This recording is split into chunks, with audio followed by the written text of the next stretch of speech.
What's going down, everybody? It's your boy Ray G. You can find me on Twitter at RayGQ. Thank you for checking out the content here on my YouTube channel. Make sure you hit the thumbs up button, like the content, subscribe to the content, and if you don't have time to watch the videos and you just need to listen to it on the ride home, then make sure you tap into the Destination Debbie podcast. You can find that on DLF or the DLF family of podcasts, wherever you stream your podcast from. We rock with DLF. We're keeping you tapped in with everything that's going on here on the Rookie Report. And today, I want to have an intervention, a rookie intervention with you all, because so far this season, we are not seeing the type of production that we expected, hoped for, or wanted from these rookies. And I want to remind everybody that we do not get the Justin Jeffersons of the world, the Justin Herberts of the world right away often. Those situations where we have these rookies who come in from day one, or at least early in their career, and light it up week in and week out, they don't happen often. These are rookies playing a grown man's game. And sometimes it takes time for them to develop, to mature, to get acclimated to the system, their scheme, the offenses, the speed of the game, whatever it is. It takes some time. And I know those of us who play fantasy football, because I'm one of those guys myself, we're impatient creatures. I want it now, immediate gratification, immediate production. Why the hell are you not out there catching 10 for 98? Elijah Moore, we heard about you all through training camp being the best that there was, the best that's ever done it, the best that's ever laced them up. And why are you not producing? What the hell is going on? Well, this is where we're at, man. This is football. It's tough. Right now, across the board, all kind of statistics are down. Clyde Edwards-Helaire is a top 10 rusher in the NFL right now. Clyde Edwards-Helaire is a top 10 rusher in the NFL right now. Some of the greats that we think about playing wide receiver, A.J. Brown, Julio Jones, Amari Cooper, CeeDee, these dudes are down the list behind the Tyler Lockett's and the Cooper Kupps and the Deebo Samuels in terms of production for the season. But be patient with these young rookies. Be patient with these guys. Do not panic right now. Do not panic. And I know the position that most of us are kind of like scratching our head about, like, oh no, it doesn't look good. I knew we were going to get some busts out of this quarterback class. Well, hell, I just said it. It's the quarterbacks. The quarterbacks right now, across the board, do not look good. Do not look good. And you can sort of see this as evidence through what bettors are looking at for Offensive NFL Rookie of the Year. This historically is a quarterback award. Justin Jefferson broke Randy Moss's receiving record and finished the year with 1,400 damn receiving yards and lost Rookie of the Year to a quarterback, Justin Herbert, who also played out of his mind. But if the individual who broke probably and arguably top 3 receiver in NFL history, he broke that record and did not win the award, then chances are this is a quarterback award and a quarterback award only. But JaMarr Chase is leading the way. JaMarr Chase is leading the way, and it's not like he is just going out there. He is yet to just go off. I think we haven't even seen the JaMarr Chase go off game, and I think that may happen tomorrow in the game versus Jacksonville. We may see him just go nuts. Finally, 100 yards, 54 yards, 65 receiving yards, 11 receptions, 220 yards. He has scored 4 touchdowns on the season, but that is our leader for Offensive Rookie of the Year because the quarterbacks have played terrible. Trevor Lawrence, and listen, this episode is truly an intervention. It's to talk about what we should be doing with these rookies. I've had this conversation with multiple people lately. Of the 4 rookie quarterbacks who are playing right now, 2 of them look like rookies in my opinion. Trevor Lawrence and Mac Jones look like rookies. They don't look lost. They don't look like bust. They look like rookies. They have some really good moments marred by some really bad moments. And I think this past weekend of football, week 3, it really illustrated those sentiments that I'm speaking to you about. Trevor Lawrence, week 1, put up some really good numbers, over 300 yards versus the Texans. Week 2, absolutely terrible, 114 yards versus the Broncos. And then last week versus Arizona, he's throwing flea flickers late, getting pick sixed. But what he is doing is he's pushing the ball downfield. He is not afraid to take his shots. Those are things that I think are correctable mistakes. You can fix those with the Trevor Lawrence. You can fix those with an offensive coaching scheme that has any sense of competence behind what they're doing. I do not believe, I have no data behind this. I just don't think that Urban Meyer is long for the wear in Jacksonville. Maybe Shad Khan, the owner of Jacksonville, says otherwise, and they keep Urban Meyer there for the long term to develop Trevor Lawrence. I'm not seeing that. I don't believe that is going to be the case. I'm giving him 2 years max, and he's done, which means Trevor Lawrence will have a new offensive system that he'll have to learn, and hopefully will teach him that you don't have to do everything to win the game. You do have some talented weapons on offense with James Robinson. They just traded for Dan Arnold. You've got DJ Chark, Laviska Shenault. You've got options. Marvin Jones Jr. You don't have to win it all. Mac Jones looks like a rookie. There were some throws that he made, and Jonnu Smith had a quote yesterday where he basically just said, I'm looking forward to moving forward, because he played terribly. The first pick six, 100% on Jonnu Smith. You can't let balls hit your hands, bounce up in the air, and be intercepted. That's not on Mac. Mac threw a couple of beautiful balls to Jonnu Smith on the sideline, dropped. He's the 4th highest paid tight end in the NFL, and he's playing like the 4th worst tight end in the NFL. He has got to pick it up. Nelson Aguilar, Jacoby Myers, all these dudes, great, under-the-radar, dynasty, buy low candidates, not very good number 1 wide receivers. Now, Jacoby Myers had 9 for 98, almost 100 receiving yards, still hadn't scored a touchdown in over 160 targets. He looks like a rookie. Those two, in my opinion, have looked the best out of a bad bunch. They look like rookies. And let's talk about Justin Fields' performance versus Cincinnati. Versus Cleveland, Chicago, Cincinnati. Cleveland, damn it, the Browns. I don't care what Cleveland's defensive rating is. When you've got Jeremiah Owusu-Koramoah at your linebacking core, just a freak athlete at linebacker, Ronnie Harrison, Denzel Ward, and then, oh, by the way, up front, there's a guy named Myles Garrett on one side, and on the other side of him, you got Jadeveon Clowney. That's a tough environment for a rookie quarterback to go into for his first career start and make it happen. And he looked lost. He was holding the ball too damn long, 9 sacks. Myles Garrett had 4.5. Justin Fields took 9 sacks in that game. There's a point in time where he had negative passing yards. I think they finished the game with like 60-something yards of offense. He looked lost. But I give him grace and a pass because that was his first start at the quarterback position in the NFL, on the road, in a very hostile environment versus one of the candidates for Defensive Player of the Year. I am not going to just slam Justin Fields over that performance today. I think Matt Nagy and the offensive coordinator and the offensive coaching staff needs to do a better job of game planning around the strengths of Justin Fields. If he's not comfortable sitting in the pocket, if he can't deliver the ball on time, roll him out, move him, more design runs, run him. He runs a 4.4, run him. So Justin Fields looked lost, but I think there's an excuse to be made there. And I don't like excuses. We make adjustments, not excuses, damn it. But that is a reality. Justin Fields, rookie, first start, hostile environment. We'll see how he does this week. Now, Zach Wilson is where I am extremely concerned. Extremely concerned. Because the Jets tried. Like, they drafted Elijah Vera Tucker.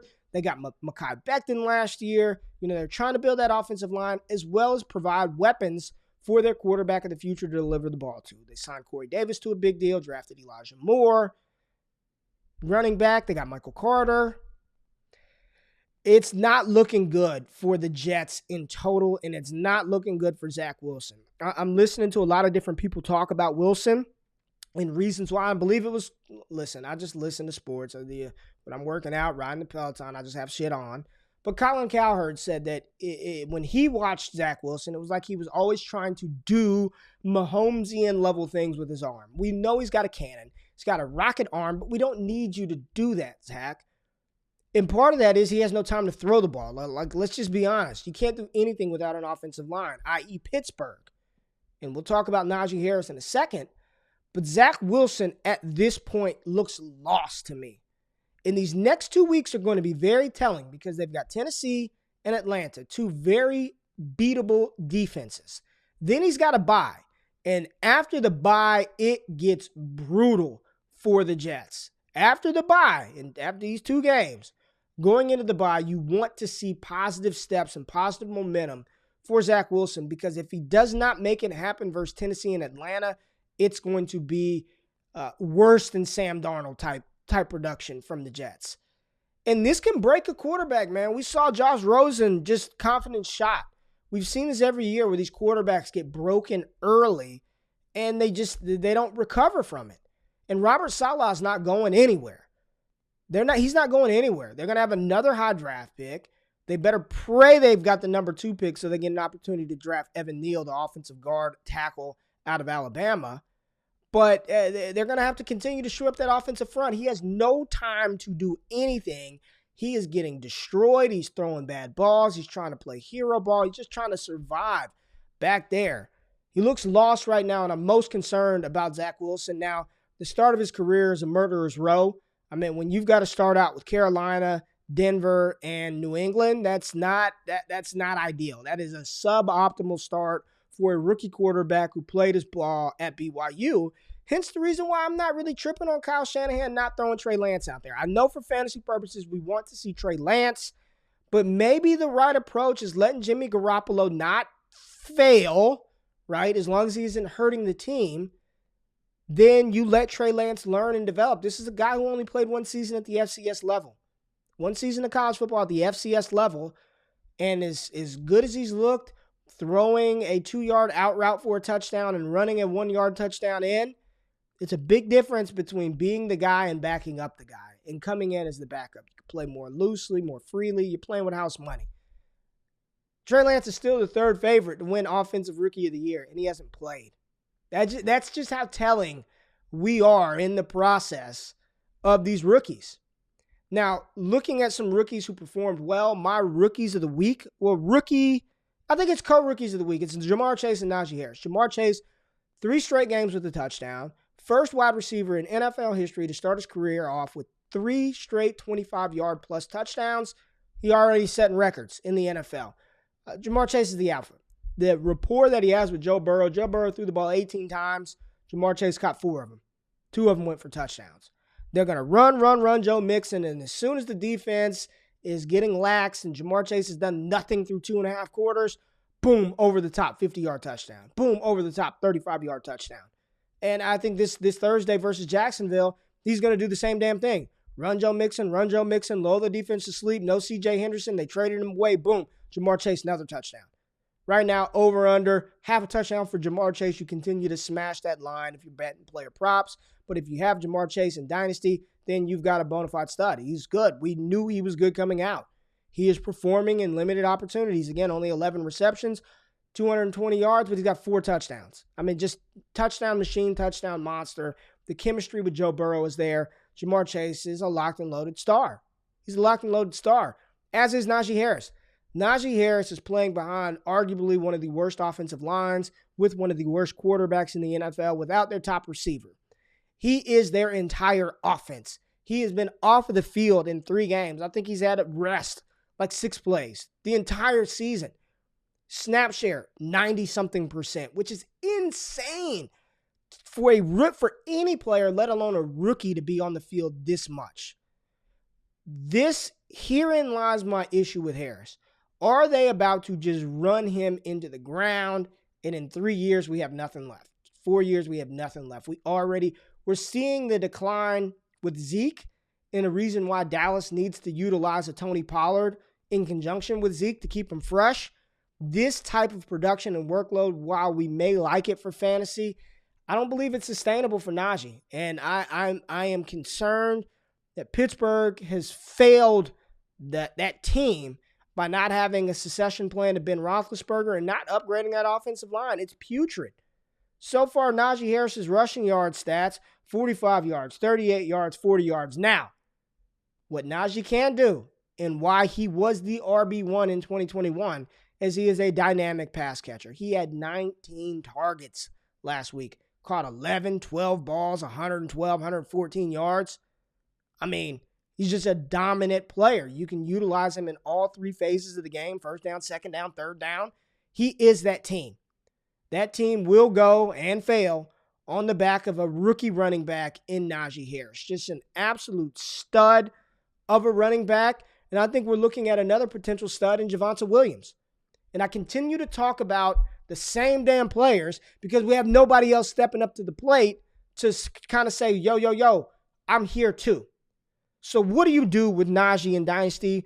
What do you do with Javonta Williams? I still think there's an opportunity to go out and acquire Javonta Williams. Javonta Williams, I tweeted it out. He needed more work, and he got more work last week in Denver's win. And Denver's playing good, man.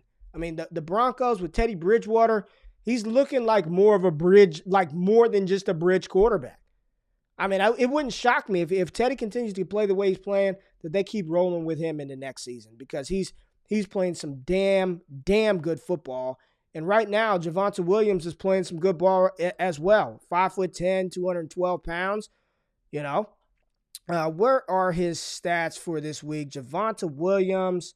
Let's look at Javonta Williams' stats because I think he had another good game this past weekend. And when I say good game, for limited opportunity. So he's got 39 carries, 138 yards, 1 touchdown on the season. His most recent game versus the Jets, 12 for 29. So, versus Jacksonville, he had 13 for 64. This game, he had 12 for 29. But what I did like to see is he had 4 targets. He had only had 1 target each game leading up to last week's game, but he had 3 receptions for 33 yards, and he had a receiving touchdown, a rushing touchdown, and a receiving touchdown. Did fumble the ball and lost that fumble. You can't fumble Javonta.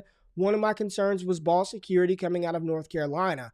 But his involvement in the passing game, the fact that he is yet to get lower or fewer than 12 rushing attempts in a game just shows that they're trying to get this kid acclimated. They're trying to get him ready. And I think they're doing it right, working Melvin Gordon and him in tandem. Javonta Williams is still a buy right now in Dynasty because he is yet to have the blow-up game. 64 yards is his total. Go get Javonta Williams. Kenneth Gainwell, another player that I'm going to continue to talk about. Go get Kenneth Gainwell. He is the third down running back for Philadelphia. Now, them running the ball 3 damn times last week versus Dallas made no sense, and I doubt we will ever see that again. But go get Kenneth Gainwell. He's got to roll, and if anything were to happen to Miles Sanders, he is a starting running back with high-end upside, and I'm talking top 10 potential running back upside because of how dynamic he is on the ground and through the air. And they got to do something different with Jalen Hurts to help out this kid. Devonta Smith, 8 targets. We love the targets. The concern, we knew the targets would be there. Go back to any video I said. He's a lock for 100 targets, and he's well on pace for that. The quality of target is the issue.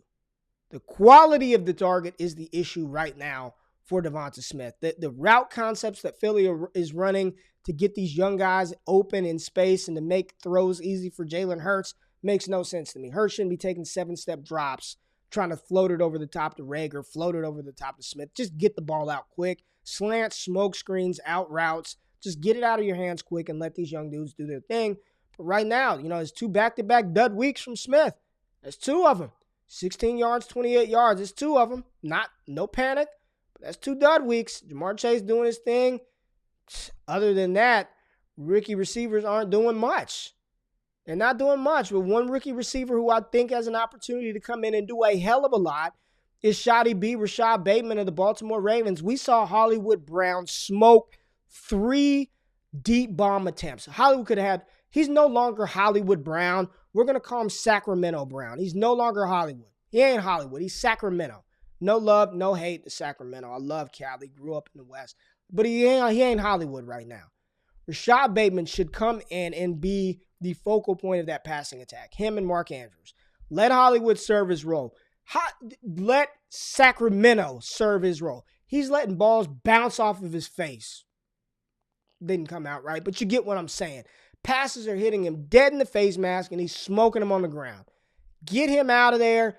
Get Rashad Bateman in as the one, and Rashad Bateman should be back, by all accounts, in the next couple of weeks. So Rashad Bateman, big-time stash. Go get him. In the tight end position, again, it's Kyle Pitts. It's Pat Freiermuth. Freiermuth is playing more. He's starting at tight end. Eric Ebron accounted for 0. Did nothing. Don't know if he's got an injury, but Freiermuth is a talented tight end. We talked about him through the pre-draft process. Maybe in 2 tight end leagues, tight end premium leagues, Freiermuth is a player that you can go get. I don't know what he's going to do with Ben Roethlisberger, Mason Rudolph, or Dwayne Haskins throwing him the ball, but long-term, that's a sound investment to get a tight end that has the pedigree, that has the draft capital, has the athleticism and talent, and we know it takes tight ends a couple of years to get it going. So Pat Freiermuth is still a buy, and I'm telling y'all now, I am still buying high on Kyle Pitts. I am still very much in on the Atlanta Falcons number 4 overall pick, who on the season is 11 for 139. No touchdowns so far in 3 games. Last week versus the Giants, the fact that he was not targeted until like the third quarter makes no sense. 3 targets, 2 receptions, 35 yards. Get him. Right now, managers are panicked about Kyle Pitts not doing what we think Kyle Pitts should be doing. Go get Kyle Pitts. I think this is your opportunity. Coming off of a poor performance, 2 for 35. Right now, I can go give you 2 for 20. Right now, I can give you 2 for 20. Right now, 35 years old. I'm the Frank Gore of retired college, D2 college athletes. I can go give you 2 for 20. Kyle Pitts is going to be fine. Fine. Do not panic right now on these rookies. A little bit of panic on Zach Wilson, but don't trip on Fields. Jones, Harris is still doing his thing and is going to win off volume.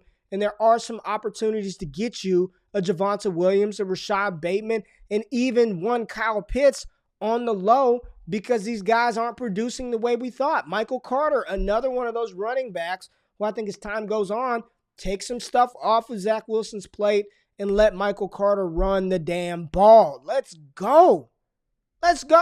So relax. As Aaron Rodgers said, RELAX, people, relax. And just a quick look ahead, because we're only focused on rookies. I'm sorry. Don't fade the 2022 class. We'll talk about that more in a different show. Stop willy-nilly, freely just throwing away 2022 first.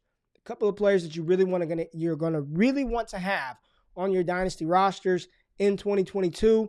Don't panic. 2021 is going to be okay. We're not even a quarter of a way through the season yet. I don't think. My math ain't right. 3 games, quarter, 17. We still got a lot of season left. Don't panic. They're rookies. Majority of them will be just fine. But I will be tapped in, and I'll keep y'all tapped in on what we need to do. And we may start incorporating some of these 2022 guys a little bit more and be like, would you rather have this or that, to kind of start making some moves and providing some trade opportunities for you all and giving you some ideas of what we need to be doing. If you want to tap into everything that we're doing, patreon.com/prospect talk. No longer /allgas, /prospect talk, where we just have an entire database full of 2022, 2023, 2024 draft eligible prospects, how they rank amongst their peers, cornerstone rankings. I've got Justin Herbert in a tier of his own, followed by CeeDee Lamb, Justin Jefferson, and DeAndre Swift and Jonathan Taylor. Got all of that fantastic community, a Discord of over 550 nuts who love Dynasty and college football. Patreon.com/prospect talk. Holla at me. I'll be back next week. Hopefully we get some more production out of these rookies. And if not, we'll just start talking about the 2022 class and what rookies we need to be sending away for those 2022 picks. But we ain't panicked, baby. I'm just talking shit. Y'all have a good day. I'll see y'all later in the week. I'm out of this thing. Peace.